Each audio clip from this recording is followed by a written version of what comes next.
বারবার কেন ভূমিকম্প হচ্ছে? এই কম্পন এখন যেমন পৃথিবীতে চলছে, এই কম্পন কিন্তু কিয়ামতের ময়দানেও চলবে। আল্লাহ মাফ করুক, আমার ভেতরটা ক্ষেপে ওঠে মাঝে মাঝে, কারণ 2 দিন পরপরই তো কাঁপুনি দিচ্ছে, ঝাঁকুনি দিচ্ছে। যদি দেখেন যে ভূমিকম্প শুরু হয়ে গেছে, তাহলে আজানের শব্দগুলো উচ্চারণ করবেন। ইদানিং সোশ্যাল মাধ্যমে বিভিন্নভাবে দেখি যে প্রকাশ্যে ব্ল্যাক ম্যাজিক আফ্রিকার বিভিন্ন জায়গায় করছে। ইউরোপের চাইতে আফ্রিকা এবং এশিয়ায় এই যে ব্ল্যাক ম্যাজিকের প্রভাব বেশি। সম্প্রতি বিশ্বকাপেও আপনারা দেখেছেন। এখন এই ব্ল্যাক ম্যাজিক বা কুফরি কালাম থেকে যারা বাঁচার চেষ্টা করছেন, আপনাদেরকে বলবো, বিয়ে করব এই নিয়তে একটা মেয়ের সাথে আমি প্রেম করতেছি এবং সে মেয়েটাও আমাকে ভালোবাসে, তো এই রিলেশনটাকে আসলে বৈধ বলা যায় কিনা? আমি তো বিয়ে করবই। যে সম্প্রতি অনলাইনে একটা ভিডিও ভাইরাল হয়েছে, দেখলাম আপনার, যে জাহান্নামের কার্ড ঢাকা থেকে আপনি বিভিন্ন রাস্তা থেকে কুড়িয়ে ভিডিওতে দেখিয়েছেন। দুশ্চিন্তা, বিপদ এবং ঋণ থেকে মুক্তির জন্য স্পেশাল বেশি দিয়েন না, 2-1টা আমল দেন। আপনারা এত ওয়াজ করেন, মানুষকে সাহায্য করেন, তো আপনাদের তো সামর্থ্য দিছে, আপনারা বিধবা ডিভোর্সি বিয়ে করেন না কেন? মোহতারাম, জীবনে যত বন্ধুত্বই করলাম সবগুলোই ধরা খাইলাম। আজকে আপনার কাছে জানতে চাচ্ছি, ভালো বন্ধু চেনার আলামত কি? মোহতারাম, গতকালকেও ভেনেজুয়েলাতে বিশাল ভূমিকম্প হলো, বহুত ক্ষয়ক্ষতি হয়েছে এবং এই ভূমিকম্পের পরে বিশ্ব বিবেক নাড়া দিয়েছে। বারবার কেন ভূমিকম্প হচ্ছে? এই ভূমিকম্প থেকে বাঁচার জন্য আমরা কি কিছুই করতে পারি না? আল্লাহ মাফ করুক, আল্লাহ রহম করুক। ভেনেজুয়েলার যে ভূমিকম্পটা, এই ভূমিকম্পটা প্রচুর ক্ষয়ক্ষতি হয়েছে। আমরা দোয়া করি আল্লাহ যেন এই সমস্ত বিপদ আপদ, আজাব গজব থেকে আমাদেরকে হেফাজত করেন। এখন দেখেন, এই ভূমিকম্প, ঝড়, সাইক্লোন, এগুলো তো আল্লাহর পক্ষ থেকে আসে, এগুলো মানুষের তৈরি করা না, এগুলো আল্লাহর পক্ষ থেকে। এখন ঢালাওভাবে যদি বলি যে আমাদের পাপের কারণে এগুলো হচ্ছে, তো আংশিক সত্য, আংশিক জবাব, উত্তর ঠিক থাকলেও পূর্ণাঙ্গ জবাব এভাবে বলা যাবে না। কারণ আল্লাহ তাআলা কোন মাকসাদে, কোন কারণে এভাবে বারবার ভূমিকম্প দিচ্ছেন, এটা আল্লাহ ছাড়া কেউ ভালো জানেন না। এখন বিজ্ঞান কি বলতেছে? বিজ্ঞান বলতেছে পৃথিবীর ভূপৃষ্ঠ বিভিন্ন টেকটনিক প্লেটে বিভক্ত। এসব প্লেট একে অপরের সঙ্গে ধাক্কা খায়, সরে যায় বা চাপ সৃষ্টি করে। চাপ বেশি হলে হঠাৎ শক্তিমুক্ত হয়ে ভূমিকম্প হয়। পৃথিবীতে প্রতিদিন শত শত ছোট বড় ভূমিকম্প ঘটে, বেশিরভাগ মানুষ টেরও পায় না। এখন এই টেকটনিক প্লেট যেটা বিভক্ত, এসব প্লেট যে একে অপরের সঙ্গে এই যে ধাক্কা খাচ্ছে, দূরে সরে যাচ্ছে, কম্পন তৈরি হচ্ছে, এই কম্পনগুলোর কারণে এই বিল্ডিংগুলো কি হচ্ছে? ঝাঁকুনি দিচ্ছে, কাঁপুনি দিচ্ছে। এখন পৃথিবী নিয়ন্ত্রণ করে কে? পৃথিবীটা নিয়ন্ত্রণ করা হচ্ছে আল্লাহ সুবহানাহু ওয়া তাআলা। দেখেন, পবিত্র কুরআনুল কারিমে একটা সূরায় আল্লাহ সুবহানাহু ওয়া তাআলা নাজিল করেছেন, যে সূরার নাম দিয়েছেন কি? সূরা জিলজাল, ভূমিকম্প। এই কম্পন এখন যেমন পৃথিবীতে চলছে, এই কম্পন কিন্তু কিয়ামতের ময়দানেও চলবে। মানে কিয়ামত শুরু হওয়ার সময় ইদা জুলজিলাতিল আরদু জিলজালাহা, এই যে মহাকম্পন কিন্তু তখন দেবে। ওয়া আখরাজাতিল আরদু আসকালাহা, জমিন তার ভেতরের সমস্ত কিছু উদ্গীরণ করে দেবে। এখন দেখেন, বিজ্ঞান বলছে যে পরিবেশের ভারসাম্য নষ্ট করছি, বিশাল বড় বড় বিল্ডিং টিল্ডিং হচ্ছে, এই জন্য পৃথিবীর ওপরে চাপ প্রয়োগ পড়ছে, তারপরে টেকটনিক প্লেটগুলো আলাদা আলাদা প্রেশারের কারণে সরে যাচ্ছে। এই ধরনের ব্যাখ্যাগুলো বিজ্ঞান ব্যাখ্যা করছে, কিন্তু আল্লাহ সুবহানাহু ওয়া তাআলা তিনি তো রক্ষা করতে পারেন আমাদেরকে। একটাবার কল্পনা করেন তো, যে ঢাকা সিটির ভিতরে যদি বড় সড়ো একটা ভূমিকম্প হয়, তাহলে এই ঢাকার অবস্থাটা কি হবে? একটা ছোট্ট সিটির ভিতরে 4 কোটি মানুষ, এত মানুষ পৃথিবীর অন্য কোনো সিটিতে নাই। তো এই যে আমাদের ছেলে, আমাদের মেয়ে, আপনার ভাই, আপনার বোন, আমাদের আত্মীয় স্বজন সবারই আছে ঢাকায়, গোটা বাংলাদেশে তো আছেই। ঢাকার চিত্রটা একবার কল্পনা করেন, যে আল্লাহ যদি রহম না করেন, এই ঢাকার অবস্থাটা কি হবে? আল্লাহ মাফ করুক, আমার ভেতরটা ক্ষেপে ওঠে মাঝে মাঝে, কারণ 2 দিন পরপরই তো কাঁপুনি দিচ্ছে, ঝাঁকুনি দিচ্ছে। প্রত্যেকটা মানুষকে আমি কিছু পরামর্শ দেব। ঠিক এই মুহূর্তে যেহেতু বৈশ্বিকভাবে ভূমিকম্প বেড়ে গিয়েছে, আপনারা প্রতিদিন কিছু না কিছু সাদাকা করেন। আর সাদাকাতু তারুদ্দুল বালা, দান সাদাকা মানুষকে বিপদ আপদ থেকে হেফাজত করে।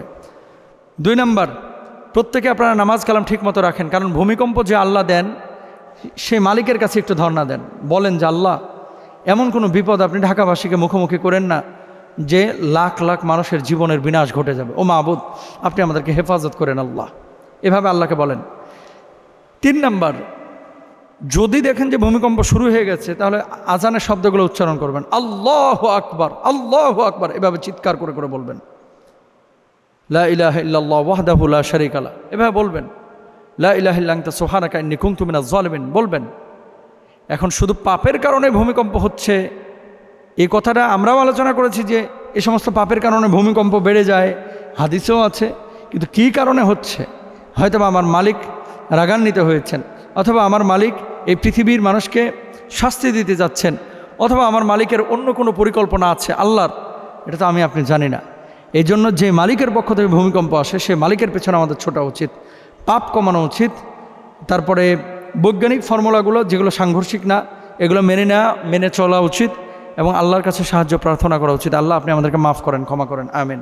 ইদানিং সোশ্যাল মাধ্যমে বিভিন্নভাবে দেখি যে প্রকাশ্যে ব্ল্যাক ম্যাজিক আফ্রিকার বিভিন্ন জায়গায় করছে, এবং বিশেষ করে হোয়াইটদের চাইতে, ইউরোপের চাইতে আফ্রিকা এবং এশিয়ায় এই যে ব্ল্যাক ম্যাজিকের প্রভাব বেশি এবং ব্ল্যাক ম্যাজিকে সরাসরি যুক্ত। সম্প্রতি বিশ্বকাপেও আপনারা দেখেছেন যে একজন কালো ব্যক্তি কি করেছে, ব্ল্যাক ম্যাজিকের জন্য ইংল্যান্ডের খেলার সময় সাদা পাউডার উঠিয়েছে। উনি লিখেছেন যে আপনারা দেখেছেন, দেখেন আমি দেখি নাই। আপনি লিখেছেন যে আপনারা দেখেছেন, এখন যারা খেলা দেখেছে তারা বলতে পারবে, আমি দেখি নাই। তবে হ্যাঁ, সোশ্যাল মাধ্যমে একটা জিনিস দেখলাম, কালা একটা বেটা ওই কী যেন উড়াচ্ছে সাদা পাউডারের মতো। কথা সেখানে না, সেখানে হচ্ছে আফ্রিকা এবং এশিয়ার মানুষ কেন এগুলোতে বেশি আসক্ত।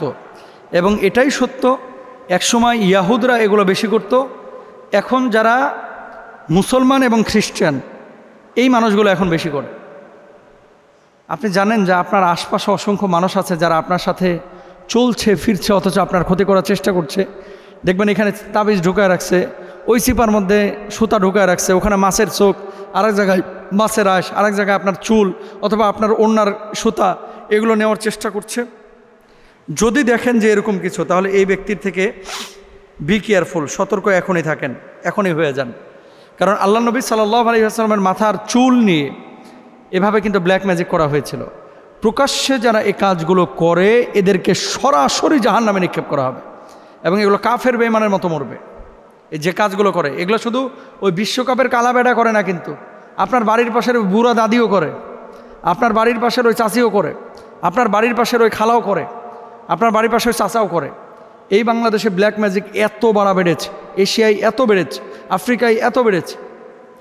এবং কোরআনুল কারীমে সূরা বাকারায় আল্লাহ সুবহানাহু ওয়া তাআলা সুলাইমান আলাইহিস সালাতু ওয়াস সালামের সময়ের ওই জাদুর কথা কিন্তু 1 নম্বর পারা 15 নম্বর পৃষ্ঠায় আল্লাহ সুবহানাহু ওয়া তাআলা বলেছেন।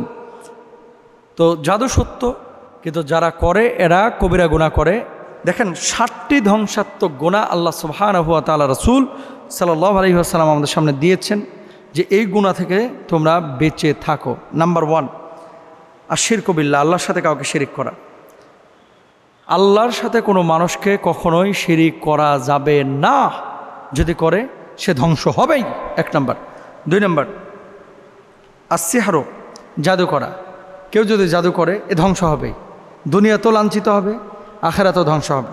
3 নম্বর কতলুন নাফসাল্লাতি হারামাল্লাহু ইল্লা বিল হক, মানুষকে কি করা, অন্যায়ভাবে হত্যা করা।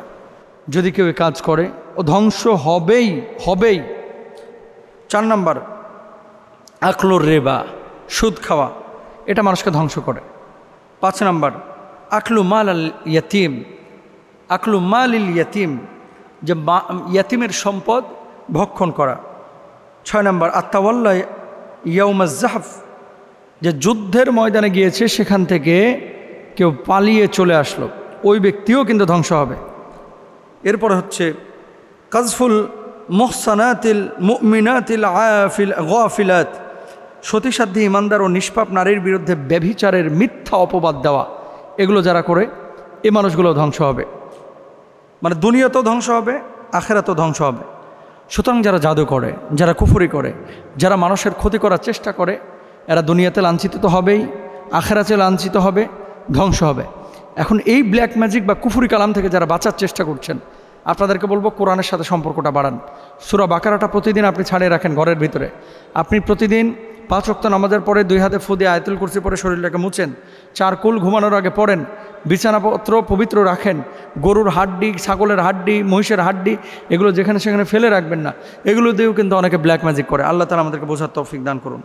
মোহতারাম, বিয়ে করব এই নিয়তে একটা মেয়ের সাথে আমি প্রেম করতেছি এবং সে মেয়েটাও আমাকে ভালোবাসে, তো এই রিলেশনটাকে আসলে বৈধ বলা যায় কিনা? আমি তো বিয়ে করবই, পয়েন্টটা বুঝতে হবে, ওনার দৃষ্টিতে, যিনি প্রশ্নটা করেছেন নাম উল্লেখ করেন নাই, ওনার দৃষ্টিতে আমি তো বিয়ে করবোই, তো প্রেম করতে সমস্যা কোথায়? আগেই প্রেম করি, দেখে শুনে, হ্যাঁ, নরম না শক্ত, নাকি ঝগড়াটে, নাকি লোভী, নাকি কিপটে।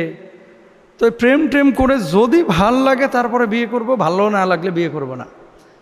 এই টেন্ডেন্সি যে সমস্ত মানুষের, যে সমস্ত ভাই এবং বোনদের আছে, আপনাদেরকে বলছি, শরিয়া বিবাহ বহির্ভূত বিয়ের আগে এই ধরনের রিলেশনশিপকে সমর্থন করে না। আরও কি সমর্থন করে না? প্রেমিকা সকালবেলায় ফজরের আগে আপনাকে অ্যালার্ম দিয়ে ঘুম থেকে উঠে জাগিয়ে দিচ্ছে, বাবু তুমি নামাজ পড়েছো, সোনা তুমি ফজর পড়েছো? না, বাবু সোনা ওখানে দাওয়াতি কাজ করার দরকার নেই, কারণ এখন নামাজ পড়বে, নামাজের পরে আবার বদমাইশি করবে। কথা বুঝতে পেরেছেন? তারপরে কি হয়, তুমি আজকে কোরআন শরীফ কয় পাতা পড়েছো, কয়টা হাদিসের কিতাব পড়েছো? ছেলে মেয়েদের মধ্যে বিবাহ বহির্ভূত এই আলগা প্রীতির দরকার নাই। সারা জীবন কোনো ছেলে কোনো মেয়েকে, কোনো মুরব্বী মানুষকে সালাম দেয় না, সাহায্য সহযোগিতা করে না, কিন্তু প্রেমিকাকে সাহায্য করার জন্য বাপের পকেট মেরে নিয়ে যায়। মার স্বর্ণালঙ্কার চুরি করে অনেক যুবক, আর বিপদে পড়ে হচ্ছে কাজের বুয়া। মার জমানো টাকা চুরি করে মেয়ে, আর বিপদে পড়ে কাজের খালা। কেন? কারণটা হচ্ছে ওই চোরাই এই চুরি করে নিয়ে যায় তার গার্লফ্রেন্ডকে বার্গার খাওয়াইছে, ওই চোরটাই চুরি করে নিয়ে যায় ওর বয়ফ্রেন্ডকে কি করছে, পিৎজা খাওয়াইছে, পিৎজা। অহরহ ঘটনা কিন্তু এমন ঘটতেছে আমাদের সমাজে। শুনেন, বিবাহ বহির্ভূত যারা আগেই রিলেশনশিপ করে এরকম বিয়ে শাদী করে, শতকরা 5-6 জন হয়তো বা টিকে, বাকিগুলো কিন্তু একেবারে মেসাকার অবস্থায় পড়ে। মানে আপনি দেখবেন অধিকাংশ রিলেশনশিপ এবং প্রেমের বিয়ে আসলে সুখ নাই, শান্তি নাই, বৈবাহিক পরবর্তী যে সিচুয়েশনগুলো। আবার আপনি এটা বলেন না যে তাহলে বাপ মা বিয়ে করাইলেই সব মনে হয় একেবারে জান্নাতি হুর আসে নাকি? আমি সেটা বলবো না, দৃষ্টিভঙ্গির বিষয় আছে এখানে। ধরেন আপনার একটা মেয়েকে ভালো লেগেছে, আপনি ডিরেক্ট তার বাবা বাড়িতে প্রস্তাব পাঠান, সমস্যা নাই তো, যে আমি তাকে বিয়ে করতে চাই। আপনার যদি অ্যাবিলিটি, যোগ্যতা থাকে, তাহলে কেন আপনার সাথে বিয়ে দিবে না? কিন্তু আপনার যোগ্যতা নাই, আপনি সারাদিন ছাপরি পোলাপানের সাথে হুন্ডাই গিয়ার মারেন, আর বিয়ে করতে চান ঢাকার সেরা সুন্দরীকে, নেককার মুত্তাকি পরেজগার রাবিয়া বসরির মতো মেয়েকে বিয়ে করতে চান, আর সোরায় নামাজ পড়ে না, ঈদের নামাজ ছাড়া সারা বছরই নামাজ পড়ে না। তা আপনি নিজে সৎ না, সৎ জামাই কীভাবে আপনি কল্পনা করেন, সৎ স্ত্রী কীভাবে কল্পনা করেন? বাপ মা যখন বিয়ে করাবে, দৃষ্টিভঙ্গিটা দিন দিয়ে আগে পরিবর্তন করেন, যে আপনি কেন বিয়েটা করাচ্ছেন। দেখবেন তার সম্পদ, তার কুফু, তার সৌন্দর্য, তার দিনদারিতা, এগুলো মিলছে কিনা, এরপরে বিয়েটা করেন। প্রেম বা রিলেশন বিয়ের আগে ইসলাম অনুমোদন করে না, এটা হারাম সম্পর্ক। ফাল আইনান জেনা হুমান নাজার, অল উজনান জেনা হুমাল ইস্তেমা। আপনার এই যে চোখ দিয়ে খারাপ কিছু দেখা, এটা হচ্ছে চোখের জেনা। কান দিয়ে খারাপ কিছু শোনা, এটা কানের জেনা। জিব্বা দিয়ে খারাপ কিছু বলা, জিব্বার গুনাহ। তা আপনি যখন অ্যাফেয়ারে যাচ্ছেন, অস্বীকার করতে পারবেন না। আপনি যতই বলেন হুজুর আমি কথা ছাড়া কিচ্ছু বলি না হুজুর, আর এদিক সেদিকে যায় না, চিপাচাপায় যায় না আর কি, মিশা কথা, মিশা কথা। রাত 10টায় থাকে এক অনুভূতি, রাত 12টার পরে হয় আর এক অনুভূতি। এই জন্য কোনো ধরনের রিলেশন ইসলাম অনুমোদন করে না বিয়ের আগে। যত পিরিতি আছে একেবারে ঢাইলা দেন বিয়ের পরে, বিয়ের আগে না। যে সম্প্রতি অনলাইনে একটা ভিডিও ভাইরাল হয়েছে দেখলাম আপনার, যে জাহান্নামের কার্ড ঢাকা থেকে আপনি বিভিন্ন রাস্তা থেকে কুড়িয়ে ভিডিওতে দেখিয়েছেন। আমি আপনার কাছে জানতে চাচ্ছি যে আপনি যে কার্ডগুলো দেখালেন এগুলো জাহান্নামের কার্ড, আপনি কেন বললেন? 2 নম্বর, যে এগুলোর ব্যাপারে আলেমদের কি কোনো দায়িত্ব নেই, নাকি শুধুমাত্র থানা পুলিশ বা সরকারি দায়িত্ব নেবে? 3 নম্বর আরেকটি বিষয় লিখেছেন যে এগুলো থেকে উত্তরণের জন্য, বিশেষ করে যুব সমাজকে বাঁচিয়ে রাখার জন্য ইমাম সমাজ কি উদ্যোগ বা পরিকল্পনা নিতে পারে।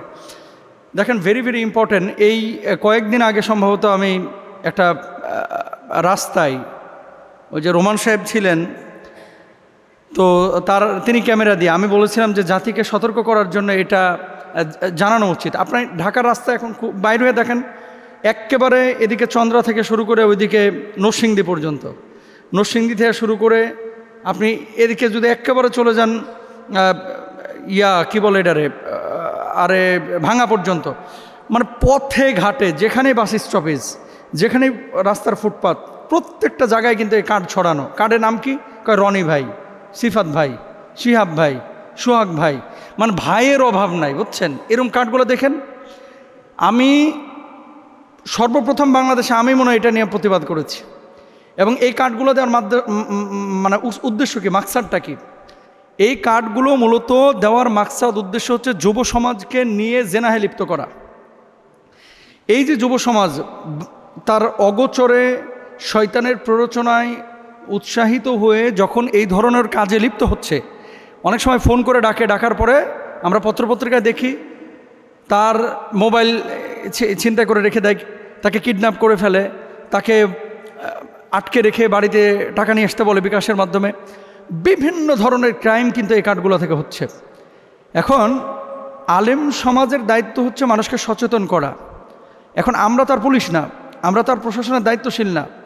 আপনার দায়িত্ব অভিভাবক হিসাবে, বিশেষ করে যে সমস্ত ছেলে এবং মেয়েরা বাইরে একা থাকে তাদেরকে কাউন্সিলিং করা, যে বাবা এই ধরনের কোনো কার্ড কোডে ফোন দিয়ে বা তাদের ডাকা স্থানে কখনো যায়ও না। এটা জেনাহের কার্ড, এটা জাহান্নামের কার্ড, এটা কিডন্যাপের কার্ড, এটা ছিনতাইয়ের কার্ড, এটা মানুষকে ঠকবাজি করার কার্ড, এটা দিয়ে মানুষকে আবদ্ধ করে পয়সা কামানোর কার্ড। এখন যারা এই কাজগুলো করছেন, আমি আমার ভাইদেরকে বলবো, এই যে রনি ভাই, সোহাগ ভাই, শিহাব ভাই, জামাল ভাই, কামাল ভাই, রাসেল ভাই, অমক ভাই, তমক ভাই, কত ধরনের ভাই আছে। ভাই, আপনি যে কাজটা করতেছেন কতগুলো পাপ করতেছেন। একটা, যা ইনকাম করতেছেন আপনি সম্পূর্ণরূপে হারাম। 2 নম্বর, আপনি যে সমস্ত হোটেলগুলোকে কন্টাকে নিয়ে এসেছেন এই হোটেল মালিকরা কামাচ্ছে হারাম। 3 নম্বর, এইটার সাথে যারা জড়িত, যারা এটাকে সাক্ষী দিচ্ছে, যারা বাস্তবায়ন করছে, প্রত্যেকে হারাম উপার্জন করছেন। এই হারাম দিয়ে কিন্তু আরাম থাকা যায় না, আরাম পাওয়া যায় না। এর জন্য সচেতন হতে হবে। আমি যুবকদেরকে বলবো যে আপনারা কেউ প্লিজ এই ধরনের কার্ডের কল করে ওই সমস্ত জায়গায় যাবেন না। আলেমদের ভূমিকা হচ্ছে সচেতনতা তৈরি করা। আলেমরা আইন প্রয়োগ করতে পারে না, বা আলেমরা ওই অপরাধ যারা করে অপরাধীদেরকে ধরতে পারে না, এটার দায়িত্ব হচ্ছে প্রশাসনের। এখন ইমাম সমাজ, এটা তো হচ্ছে ইমাম খতিব, এরা হচ্ছে সমাজের দর্পণ। যেখানে অপরাধবোধ, যেখানে অন্যায় অবিচার, যেখানে পাপের কাজ হবে সেটার ব্যাপারে জাতিকে সতর্ক করা, এটা হচ্ছে আলেমদের দায়িত্ব। তো ডেমরা থেকে যে ভাই প্রশ্নটা করেছেন, দেখেন আমরা আলেমরা, আমাদের দায়িত্ব হচ্ছে আপনাদেরকে সতর্ক করা। এখন মানা না মানা বাস্তবায়ন করার দায়িত্ব হচ্ছে আপনাদের এবং গভর্নমেন্টের, সরকারের। তো আমরা চাই যে আমাদের যুব সমাজকে ঠিক রাখতে। কিছু মহিলা দেখবেন, আপনি বাসে বসে আছেন, ফট করে কিছু কার্ড ফেলায় দেয়, কি যৌন রোগের ওষুধ, মানে এর এখান থেকে হালুয়া খাইলে, এর এখান থেকে এই ওষুধ খাইলে সমস্ত রোগ আসান হয়ে যাবে। তো সরকারি মেডিকেলগুলোতে ল্যাবে তাহলে কি বসে বসে কি তারা কি করতেছে? ওখানে কার্ড দিয়েই যদি সব ভালো করা যায়, তো এগুলো আসলে সবগুলো হচ্ছে ভণ্ডামি, বুঝছেন? এগুলো ভণ্ডামি। তো এই কার্ড কোড, রাস্তাঘাটের ওষুধ, অথবা এগুলো ফোন নাম্বারে ফোন করে নিজেকে বিপদের মধ্যে ফেলাবেন না। যিনি অনলাইন থেকে প্রশ্নটা করেছেন, আপনি আপনার মতামত জানিয়েছেন, আপনাকে ধন্যবাদ জানাচ্ছি। এবং আপনারা যারা শুনলেন, আল্লাহ তাআলা আপনাদেরকে আমাদেরকে সচেতন হওয়ার, বোঝার এবং এগুলো থেকে বেঁচে থাকার তৌফিক দান করুন, আমিন। দুশ্চিন্তা, বিপদ এবং ঋণ থেকে মুক্তির জন্য স্পেশাল বেশি দিয়েন না, 2-1টা আমল দেন। সাহাবী রিদওয়ানুল্লাহি আনহুম আজমাইনদের একটা আখলাক ছিল এমন, পারতপক্ষে সহজে কেউ কারো কাছে হাত পাততেন না বা ঋণের দিকে যেতেন না। কারণ ঋণ এটা বড় ভয়াবহ জিনিস।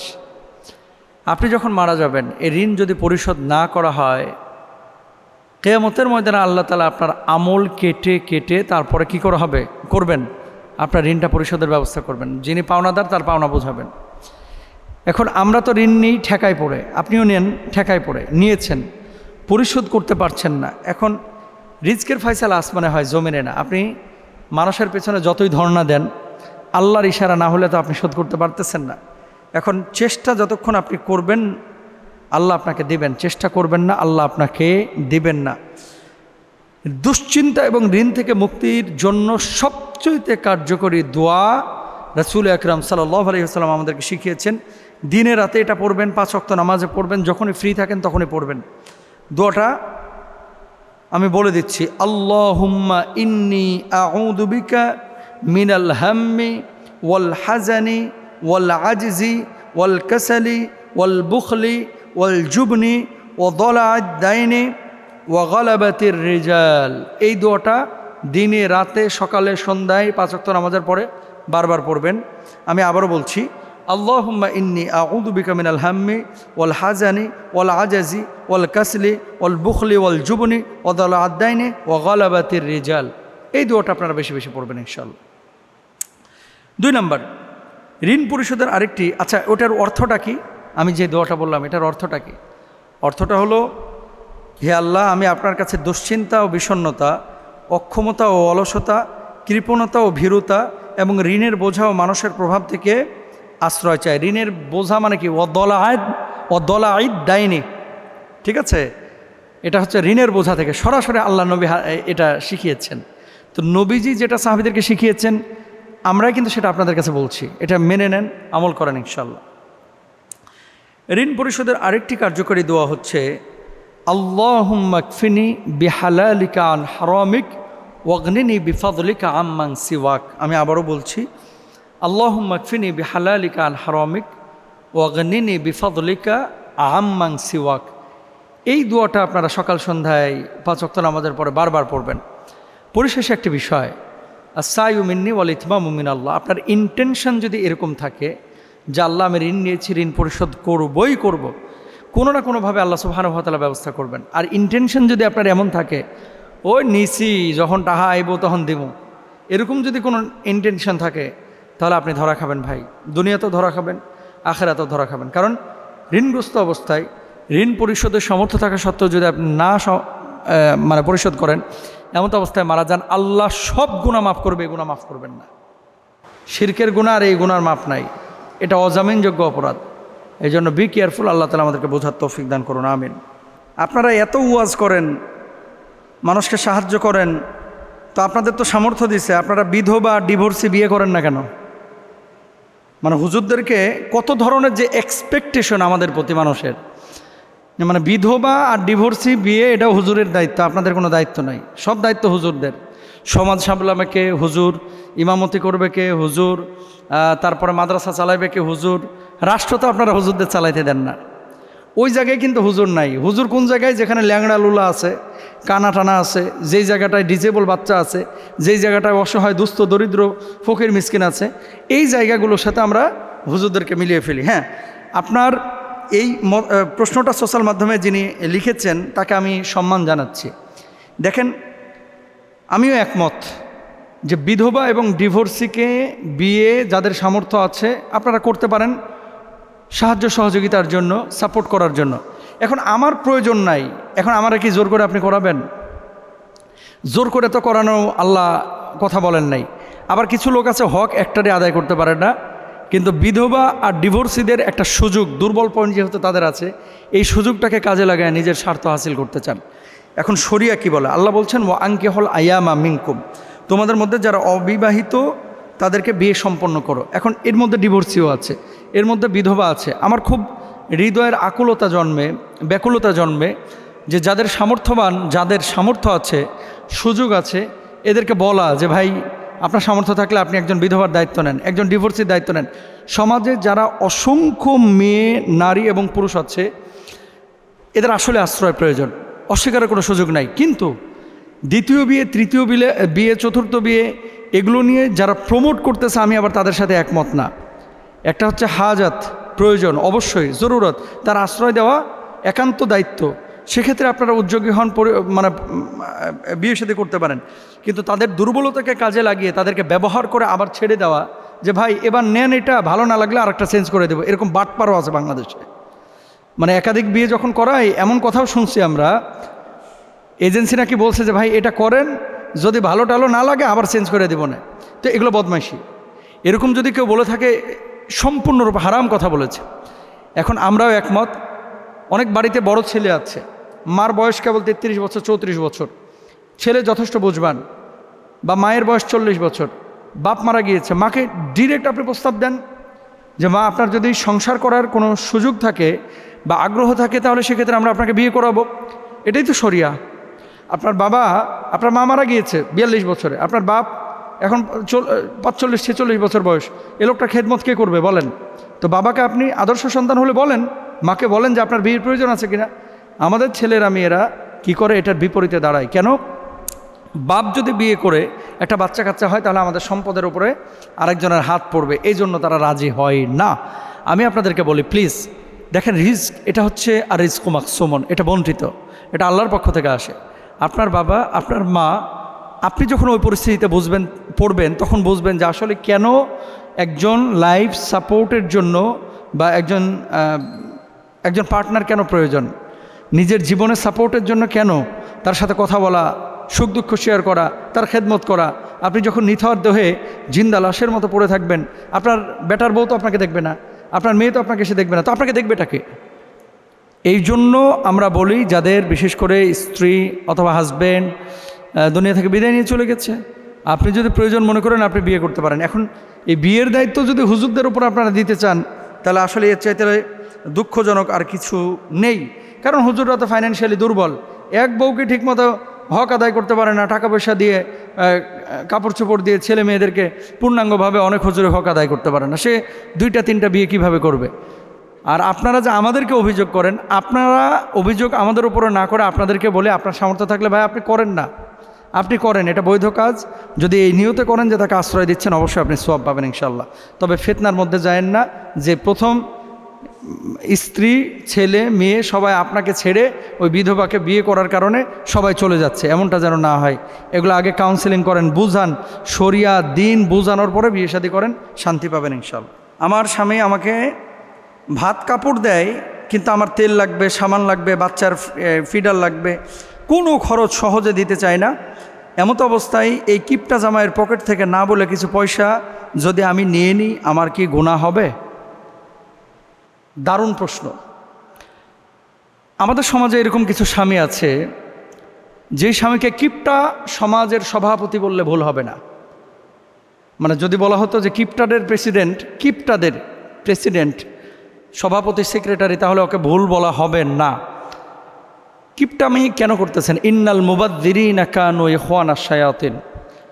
অপচয় এটা যারা করে তারা শয়তানের ভাই, কোরআনুল কারিমে আল্লাহ তাআলা বলছেন। কিন্তু ওয়ালাল মাউলুদি লাহু রিজকুহুন্না ওয়া কিসওয়াতুহুন্না বিল মারুফ, স্ত্রীর ভরণ পোষণ, তারপরে আপনার বাচ্চার ভরণ পোষণের দায়িত্ব কিন্তু আপনার উপরে, মানে স্বামীর উপরে। এখন কোনো স্বামী খালি ভাতটা দিল আর কাপড়টাই দিল, স্বামীর তেল দিল না, স্বামীর মনে করেন কি বলে এটারে, জামা কাপড়ের হুইল মানে সাবান গুঁড়া কিনে দিল না, তারপরে মনে করেন বাচ্চা দুধ কিনে দিল না, এই ধরনের গিফটামি যদি করে, তাহলে রাসূল সাল্লাল্লাহু আলাইহি ওয়াসাল্লাম কি বলছেন একটু খেয়াল করেন।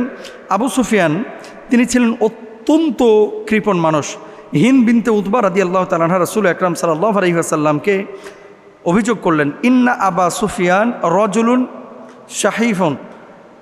তিনি বলছেন আবু সুফিয়ান একজন খুব কৃপণ ব্যক্তি। তখন নবীজি সাল্লাল্লাহু আলাইহি ওয়াসাল্লাম বললেন, খুদি মা ইয়াকফিক ওয়া ওয়ালাদিক বিল মারুফ। তুমি প্রচলিত নিয়ম অনুযায়ী তোমার এবং তোমার সন্তানের প্রয়োজন মিটে যায় এমন পরিমাণ গ্রহণ তুমি করতে পারো, অর্থাৎ স্বামীর কাছ থেকে তুমি নিতে পারো। স্বামী যদি না দেয়, আপনি যদি এটাকে মৌলিক প্রয়োজন মনে করেন, ধরেন আপনার জ্বর হয়ে গেছে, স্বামী আপনাকে ডাক্তার দেখাচ্ছে না, ওদিকে টাকা জমায় রাখছে না, আগে আপনি রোগের চিকিৎসা করেন, জোর করে হলো স্বামীর কাছ থেকে টাকা আপনি নিতে পারবেন। জোর করে বলতে মারামারি করার কথা বলতেছি না, আদবের সাথে যে আমাকে টাকাটা দেওয়া লাগবে, কেন আমাকে দিচ্ছ না, এটা আমার হক। ক্ষেত্র বিশেষে যদি এমনটা হয় যে আপনি বড়সড় বিপদের মুখোমুখি হচ্ছেন, এমত অবস্থায় স্বামীর পকেট থেকে না বলে যদি আপনি খরচ করেন, আপনার গুনাহ হবে না, এমনও মুহাদ্দিসিনরা বলে থাকেন এবং ফকিহরাও এমনটা বলে থাকেন। যেহেতু নবীজি সাল্লাল্লাহু আলাইহি ওয়াসাল্লাম হিন্দাকে এটা বলেছিলেন যে তুমি নিতে পারো। দেখেন, এরপর দেখেন আপনার কিছু ব্যক্তিগত করণীয় আছে, বিশেষ করে যারা সামনে থেকে শুনছেন এবং যারা অনলাইনে শুনেন। এগুলো তো অনলাইনে আপনারা প্রশ্নগুলো করেন, আমরাও তো জবাবটা এইভাবেই দিই সবার জন্যই। প্রথম ধাপ হচ্ছে সুন্দরভাবে নসিহত করেন। ওয়াদাক্কির ফা ইন্না যিকরা তানফাউল মুমিনিন। উপদেশ দাও, নিশ্চয় উপদেশ মুমিনদের উপকার করে। আমি স্ত্রীকে বলবো যে আপনার স্বামীকে বোঝাতে থাকেন, কন্টিনিউয়াস, বারবার বলেন। দ্বিতীয় ধাপ, পরিবারকে যুক্ত করা। স্বামীর পরিবার থেকে একজন সালিশ এবং স্ত্রীর পরিবার থেকে একজন সালিশ নিযুক্ত করা, এটা হচ্ছে উচিত যে এরকম যদি হয়ে থাকে। 3 নম্বর হচ্ছে আলেম বা শরিয়ার মাধ্যমে এটা সালিশে আপনি বসাইতে পারেন, যদি কন্টিনিউয়াস এরকম আপনার সাথে করে থাকে। 4 নম্বর, চরম যদি ক্ষতি হয় তাহলে সেক্ষেত্রে কঠিন সতর্কতা বা কঠিন সতর্ক বার্তা, এটা রাসূল আকরাম সাল্লাল্লাহু আলাইহি ওয়াসাল্লাম তিনি বলেছেন, যাদের ভরণ পোষণের দায়িত্ব তার ওপরে, কাফা বিল মারই ইসমান, তাদের অবহেলা করাই একজন মানুষের গুনাহগার হওয়ার জন্য যথেষ্ট। অর্থাৎ আপনি নামাজি হতে পারেন, রোজাদার হতে পারেন, ভরণ পোষণের দায়িত্ব আল্লাহ আপনার উপরে দিয়েছে, কিন্তু আপনি আদায় করছেন না, পূর্ণ করছেন না, আল্লাহর নবী বলছে আপনি বড় সড়ো গুনাহ করছেন এবং আল্লাহর আদালতে আপনি হক নষ্টকারী হিসাবে দাঁড়াবেন। এই জন্য স্বামীদেরকে বলবো, স্ত্রীদেরকে বলবো যে আসলে কৃপণ হওয়া এটা কিন্তু ঠিক না। মুমিনের গুণাগুণ হচ্ছে দানশীল হওয়া এবং যতটুকু প্রয়োজন সে ততটুকু খরচ করবে, কিন্তু অপচয় করবে না। আল্লাহ তাআলা কৃপণ স্বামীদের থেকে আমাদেরকে হেফাজত করুক। দুইটা জিনিস নাকি হাদিসে নিষেধাজ্ঞা এসেছে আল্লাহর কাছে না চাইতে, তাহলে আল্লাহ 3টা পুরস্কার দেবে। এ ব্যাপারে আপনার কাছে জানতে চাই যে এমন কোনো হাদিস আছে কি না। চমৎকার বিষয়। দেখেন, দুইটা জিনিস কেউ যদি দোয়াতে না চায় 3টা পুরস্কার আল্লাহ তাআলা তাকে দেবেন। সুবহানাল্লাহ। আপনি দোয়াতে 2টা জিনিস চাইবেন না, 3টা জিনিস আল্লাহ তাআলা আপনাকে বোনাস দিবেন, পুরস্কার দেবেন, এবং এটা আপনি পাবেনই পাবেন ইনশাআল্লাহ। কিন্তু শর্ত আছে। হাদিসটা কি? আন আবি সাঈদ আল খুদরি রাদিয়াল্লাহু তাআলা আনহু আন্না নবী সাল্লাল্লাহু আলাইহি ওয়াসাল্লাম قال ما من مسلم يدعو بدعوة ليس فيها إثم ولا قطيعة رحم إلا أعطاه الله بها إحدى ثلاث إما أن يعجل له دعوته وإما أن يدخرها له في الآخرة وإما أن يصرف عنه من السوء مثلها قالوا إذن نكثر قال الله أكثر। দেখেন, যে কোনো মুসলিম এমন কোনো দোয়া করে যাতে কোনো গুনাহের বিষয় নেই এবং আত্মীয়তার সম্পর্ক ছিন্ন করার বিষয় নেই, আল্লাহ তাআলা তার জন্য 3টি পুরস্কার ব্যবস্থা করেছেন। 1 নম্বর, হয় তার দোয়া দ্রুত কবুল করে দেন। 2 নম্বর, তার জন্য আখিরাতে সঞ্চয় করে রাখেন। 3 নম্বর, অনুরূপ কোনো অকল্যাণ থেকে দূর করে দেন। মানে কোনো ব্যক্তি যদি দোয়ার মধ্যে আপনি গুনাহের কোনো কিছু চাইলেন না, যে আল্লাহ আমি আমার প্রেমিকার সাথে সম্পর্ক করতেছি, আল্লাহ কালকে দেখা করার ব্যবস্থা করে দাও, হারাম, এটা করা যাবে না। আল্লাহ ওই মহিলার সামনে যেন আর কোনো দিন না যায়, আল্লাহ এরম ব্যবস্থা করে দাও, হারাম, এটা করতে পারবেন না। মানে পাপের কোনো জিনিস দোয়ার মধ্যে চাইবেন না। আত্মীয়তার সম্পর্ক ছিন্ন করার জন্য কোনো টেন্ডেন্সি, চেতনা, ইন্টেনশন, এটা আপনি দোয়ার মধ্যে চাইতে পারবেন না। যদি না চান তাহলে আল্লাহ তাআলা 3টা পুরস্কার দেবেন। 1 নম্বর, আপনার দোয়াটা দ্রুত কবুল হবে ইনশাআল্লাহ।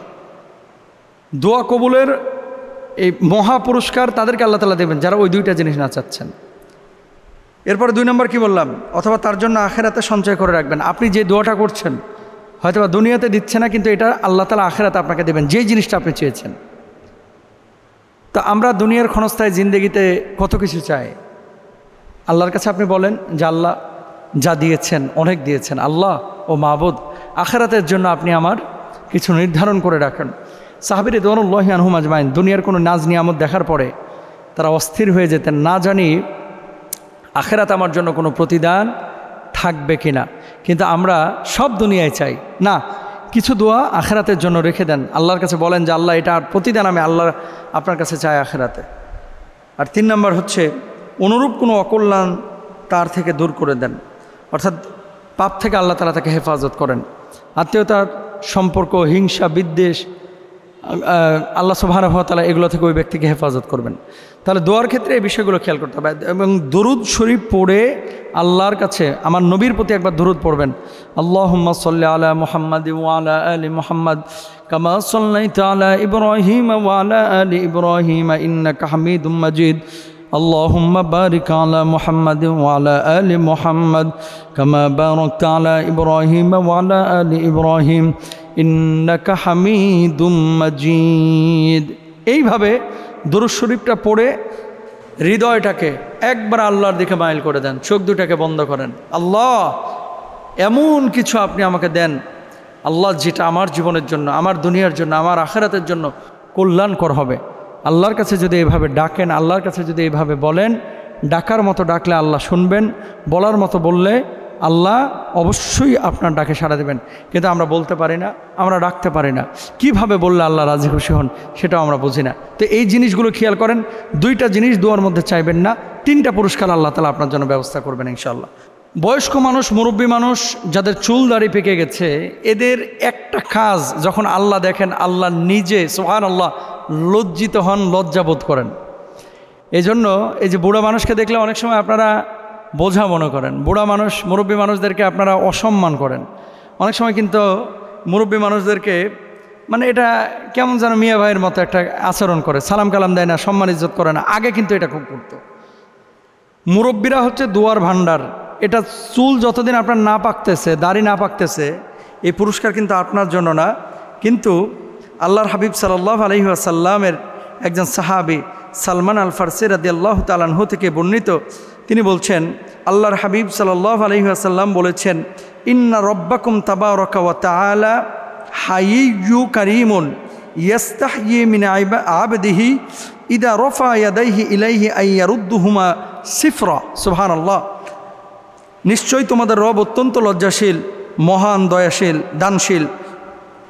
বান্দা যখন তার দিকে দুই হাত তুলে দোয়া করে তখন তিনি তাকে খালি হাতে ফিরিয়ে দিতে লজ্জা পান। সুবহানাল্লাহ। এটা একটা হাদিস যে বান্দা যখন আল্লাহর কাছে দুই হাত তুলে দোয়া করে এভাবে, যে আল্লাহ আপনি আমাকে মাফ করে দেন, আল্লাহ আপনি আমাকে ক্ষমা করে দেন, আল্লাহ আপনি আমাকে রহম করেন, এভাবে যখন আল্লাহর হাবিব সাল্লাল্লাহু আলাইহি ওয়াসাল্লাম বলছেন কোনো বান্দা যখন দোয়া করেন আল্লাহ তাআলা লজ্জিত হন।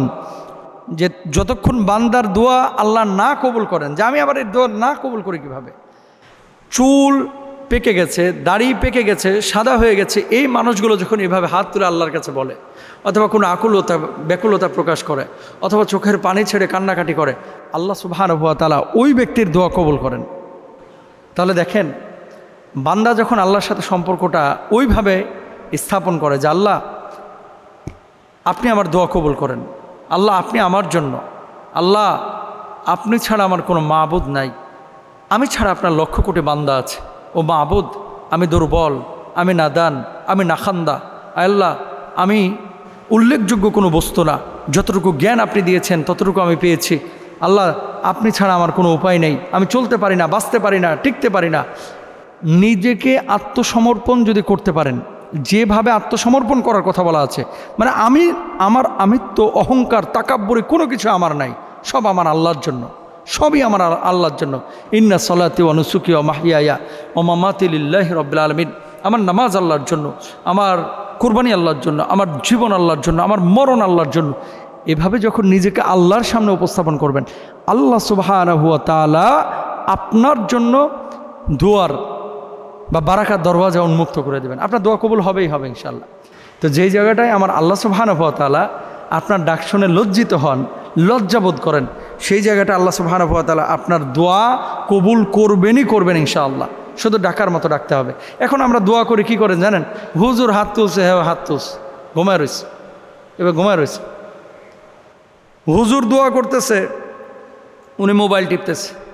আর কিছু লোক তো দোয়াই করে না, সবে বরাত আর সবে কদর ছাড়া। মানে পুরো বছরে আপনি একটু কল্পনা করেন তো যে সব শেষ আল্লাহর কাছে মানে কান্নাকাটি করছেন কবে, সব শেষ কবে? আপনি বলবেন যে হুজুর মনেই নাই, যখন মাদ্রাসায় পড়তাম 16 বছর আগে একদিন করছিলাম, আর কান্দি নাই।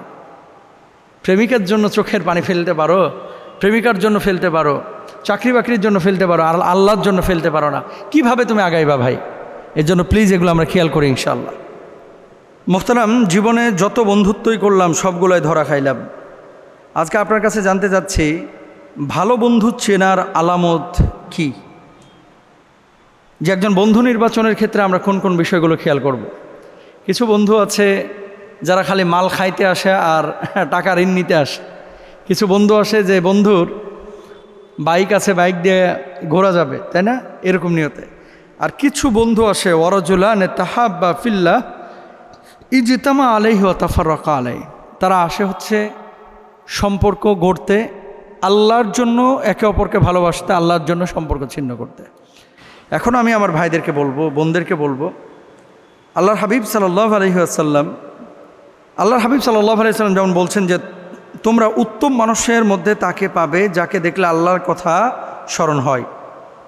মান যাক্কারা কুমুল্লাহু রুয়াতুহু, এমন একজন ব্যক্তি যে ব্যক্তিকে তুমি দেখার সাথে সাথে আল্লাহর কথা মনে পড়ছে, আল্লাহর নবীর কথা মনে পড়ছে, এক নম্বরে এই ব্যক্তিকে তুমি বন্ধু হিসাবে নির্বাচন করতে পারো। এক নম্বর আলামত।